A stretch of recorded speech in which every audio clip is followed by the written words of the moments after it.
Пайғамбарды бар адам үлгеткен жөн, оны айту біздер үшін міндеттелген. Қараңғылық жайлаған дінсіз дәуір, қараны ақ жалғанды шын деп келген. Пұттарды құдай санап қызын көміп, арабтар бастан қиын күнді өткерген. Жүректері қарайып кірлеп келген, хақиқаттың аузын күрмеп келген. Күнәға шомып тұрған сол уақытта Алла елшісі ең таза діндап келген.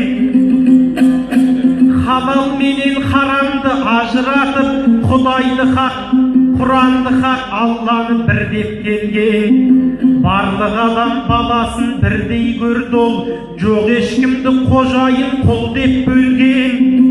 Талай жанның көкірек көз ашылды, жүрегіне ақиқат дін жеткеннен.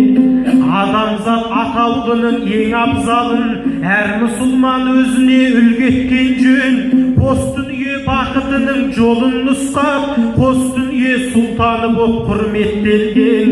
Қараңғылық дәуіріне сәуле шашып, Алланың рахымымен нұр боп келген. Расулдың туған күні мейрамды күн, ендеше байқалмасын бейғамдығым. Үлгі қылып айтайын ақнекесін, Хадиша анамызбен қиғандығын.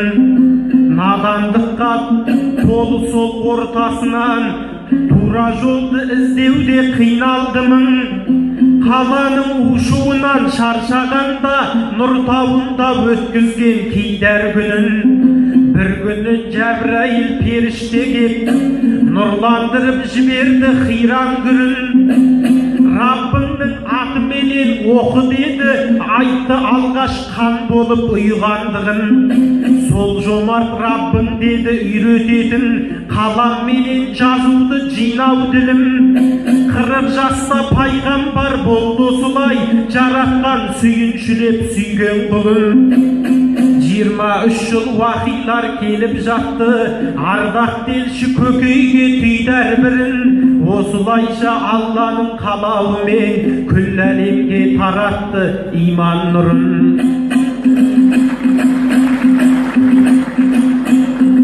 Раббының орындаған күш тәмірін, пайғамбар жасаған әр іс тағылым.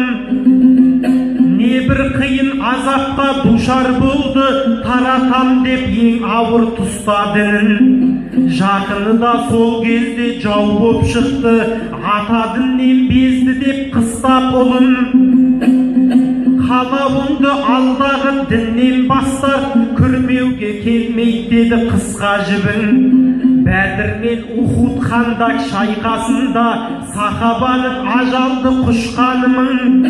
Дін үшін сонда дағы берілмеді, бәріне төзіп жаудың қыспағының.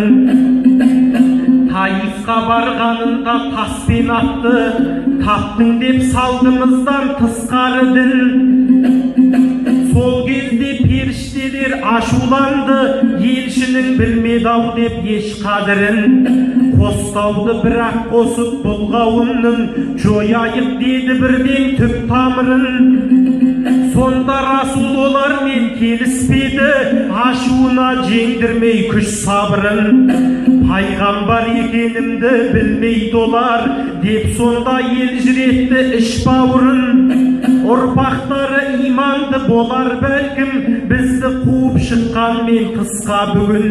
Деп Алладан кешірімін тілей берді, өзіне өлім тілеген дұшпанының. Мейірім нұрға толы пәк жүрегі, адамзат атаулыға нұсқа бүгін. Шіркін әркім өзіне үлгі қылса, Мұхаммедтің осындай ұстанымын. Шіркін әркім өзіне үлгі қылса, пайғамбардың осындай ұстанымын.